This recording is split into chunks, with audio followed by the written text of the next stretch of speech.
So you must know by now that the incumbent APC's Usman Ododo has been savouring the immense thrill of victory after the Supreme Court affirmed his election as governor of Kogi State.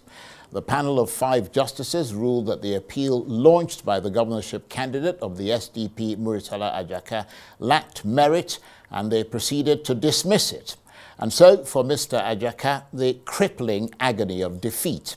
But then, as the legal battle was ending, another more physical, more dangerous one suddenly began, as dozens of opponents, who can only be described as thugs, shouting abuse and clearly inflamed by the temerity of his legal challenge, seized upon and attacked Mr. Ajaka. And as Nigerians watched in astonishment and disbelief, the lobby of the Supreme Court descended into disorder and pure criminality. Take a look.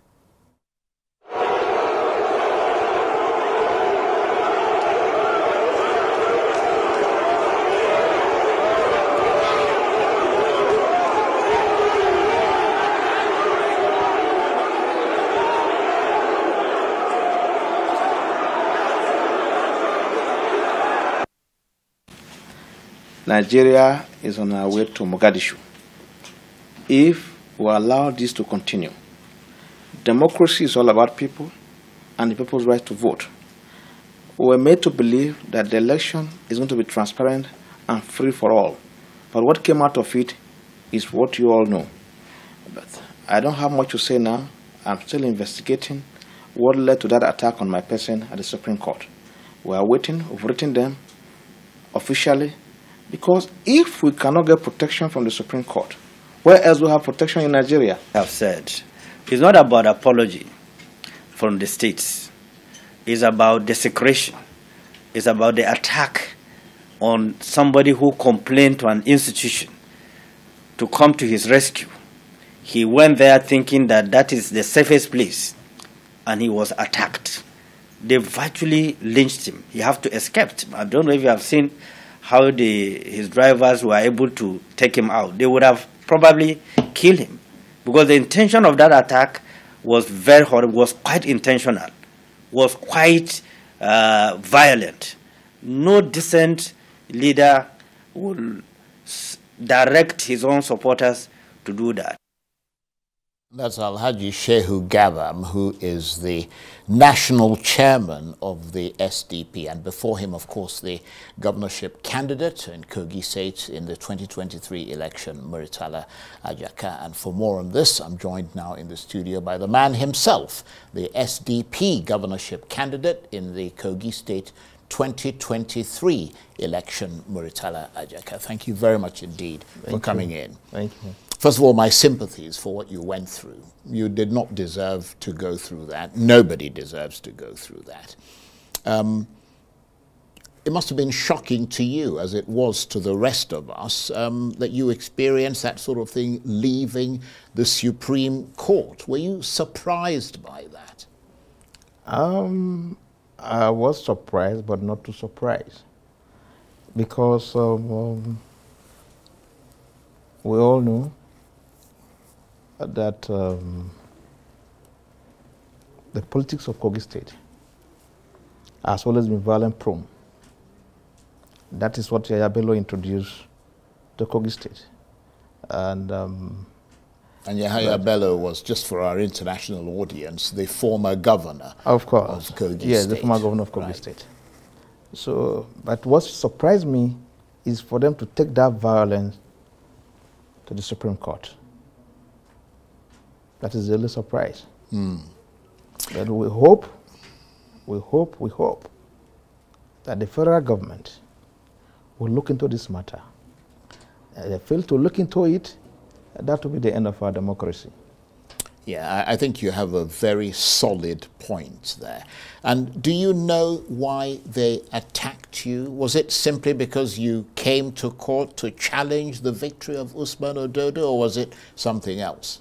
No, like I said, you see, the politics of the state, since 2016, when the former governor Yahaya Bello took over, it has always been violence upon violence. But this one on Friday was coordinated by the Commissioner for Environment, for Solid Mineral, Bashiru Gegu. That's a direct allegation. Yes, the camera, now. the CCTV camera, the Supreme Court can review their camera. He came, he shared money to the young boys there. And you have evidence to support Of course, that. I have evidence.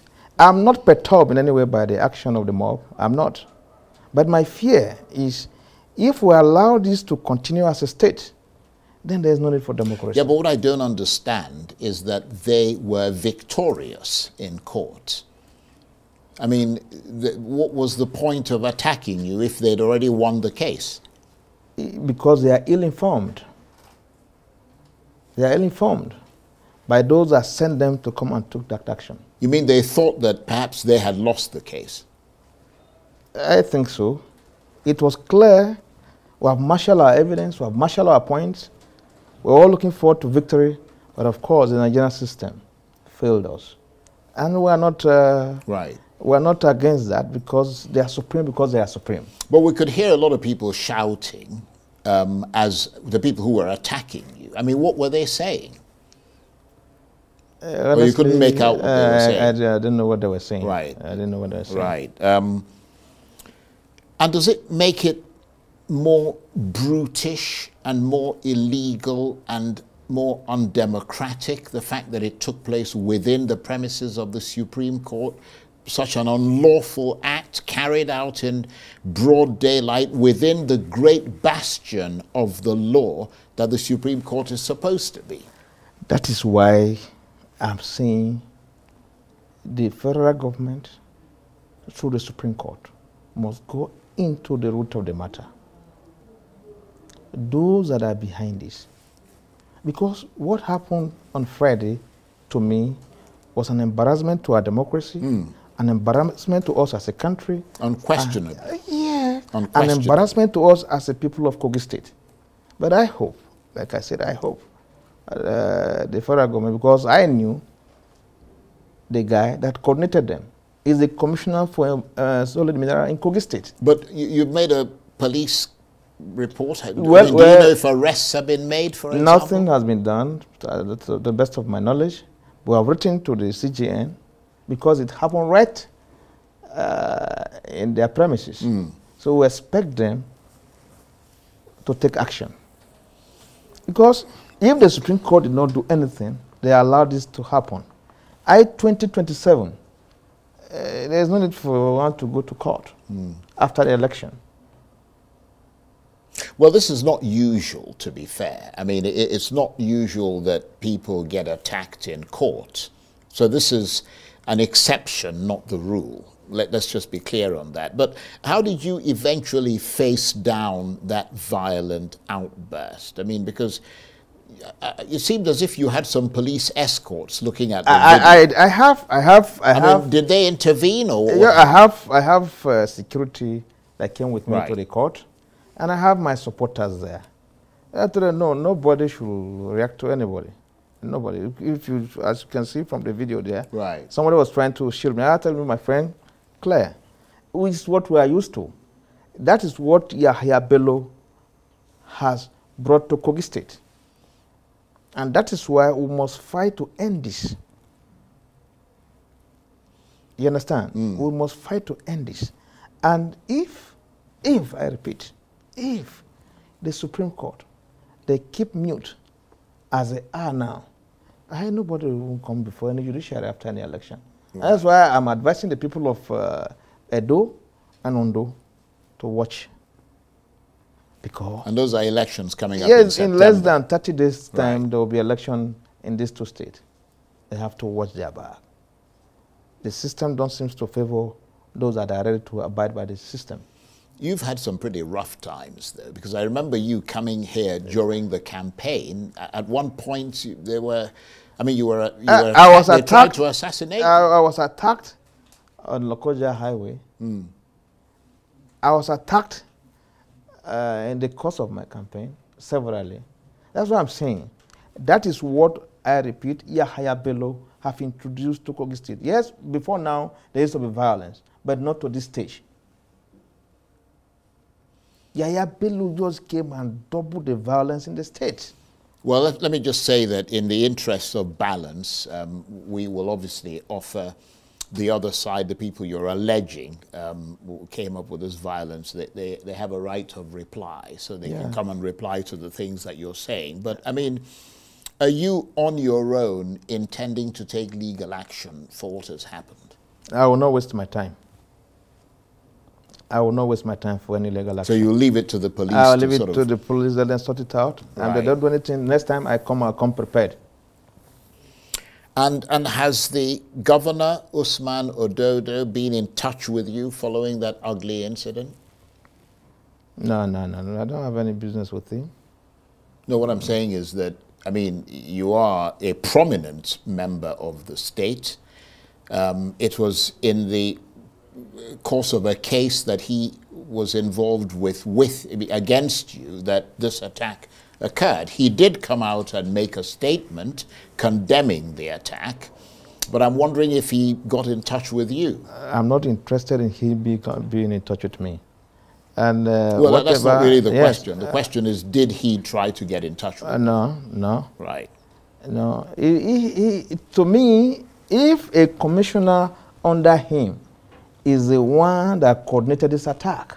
Well, that's an allegation you're making. No, it's a fact. No, you're saying that's it's a fact. Yes, it hasn't been proven in a court of law, so it's an allegation. Yes, the and video they have a right to of reply. where the fellow came to those thugs, sharing money for them. Even the sharing from and even led to fracas among them there. The video is there. Yeah, but there is no... So the only way I will know that Usman Ododo is genuine about what he said is they should discipline the commissioner concerned. However, you're making an allegation. You're saying there's a video that shows money being shared. Yeah. Is there any audio evidence to suggest that the money being shared in an audible way that people can hear was being given to them to say, attack Murtala Ajaka when he comes out of court? I mean, he could have been paying them for any number of reasons. We don't know. Okay, assuming there was, in fact, a video. There's a saying in my place. You see a dead baby and the footprint of a horse. Who killed the dead baby? It's the horse. Right? So if the fellow I'm alleging gave the thug money, and the thug, in turn, after the court case, attacked me, who sent them? He's the one that gave them the money. Well, it would seem on the face of it as if that's a logical conclusion to draw. But these things can only be ascertained in a court just of like law. I said, I'm not interested in any investigation. I'm not interested in reporting to the police. As far as I'm concerned, it's a shame on our system. It's for the system. I agree. It's for the system, the Supreme Court and the federal government to take action. If they fail to take action, I'm not bothered. Well, what goes around which is comes why you'd around. like them to take action. But were you surprised? I mean, moving beyond that attack, which, as I said, we roundly condemn, and I think any right-thinking person would condemn. It doesn't matter what the circumstances were. Moving beyond that, were you surprised by the outcome of the judgment by the Supreme Court, or did you expect it? Because, I mean, we all know that it's very rare for the Supreme Court to reverse the concurrent judgments of both the tribunal and the Court of Appeal. You see...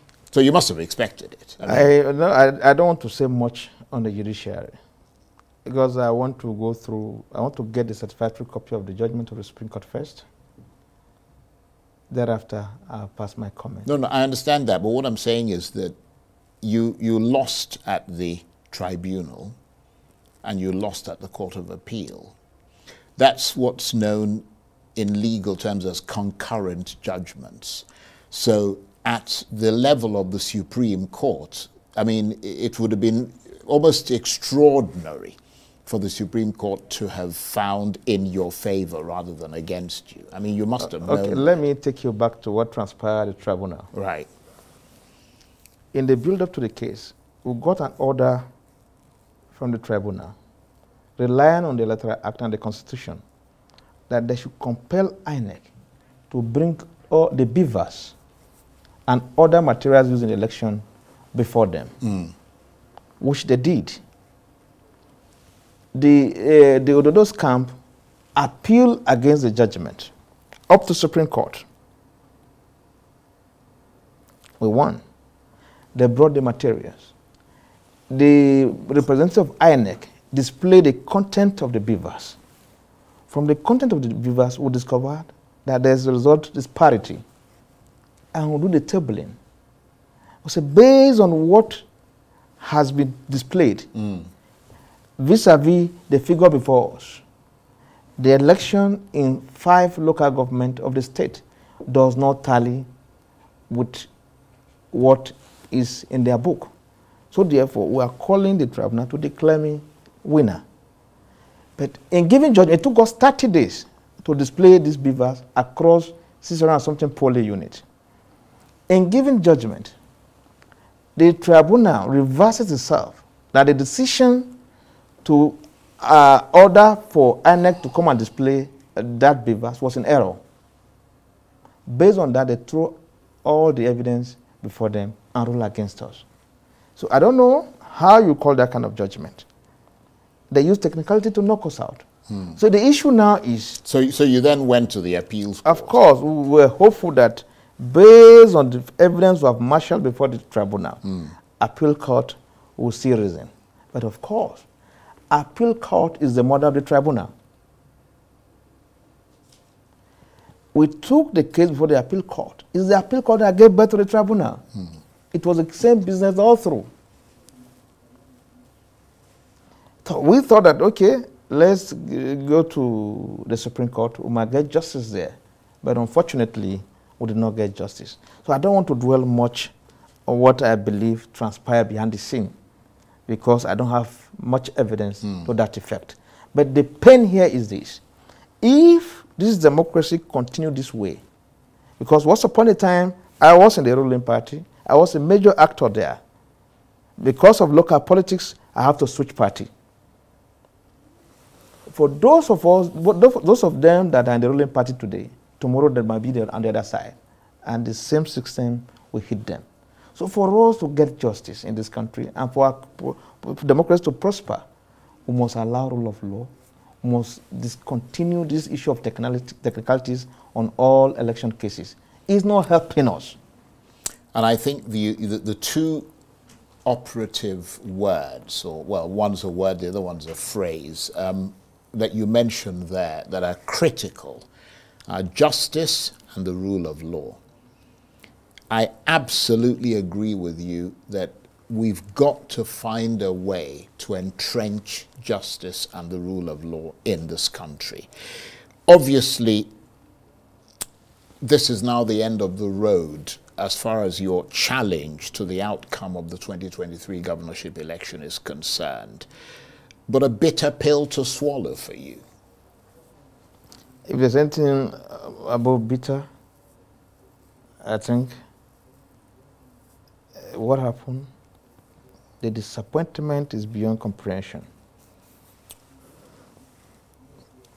I can, if not empathize, because I'm not a politician and I don't run for elections. Don't be a politician in Nigeria. I can. Well, you don't need to tell me, mate. Don't go near You it. don't need to tell me. But if I can't empathize, I can certainly sympathize with what you apparently have gone through, even though obviously I can't make an assessment or pass judgment on what the courts did. All we know is that on the face of it, they examined the evidence and they found yours wanting. No, you see, sir, let me add something. You see, what causes rebellion is injustice. Indeed. When injustice becomes persistent, the end result is going to be rebellion. And rebellion is not always good for the state.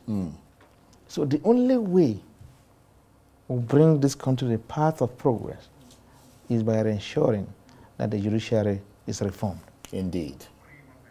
If we don't do that, sir, 2027, everybody will come arm in arm for that election.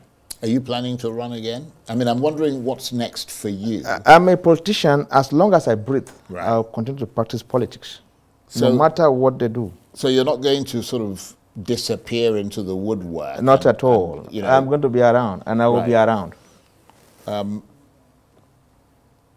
there is, of course, a big role. I mean, the things that you're saying now are very important and very measured and very, I mean, good points to make with regard to your assessment of what is happening in Nigerian politics. I mean, in that respect, there is a big role for the opposition to play in Kogi politics in particular and Nigerian politics in general. Are you going to play that role?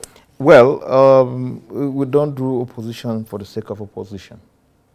I believe very strongly in the policies and program of the current of the Tinubu administration, because I'm part of those that market his candidature. That notwithstanding, where we see things going wrong, we will say it to correct the process. Right?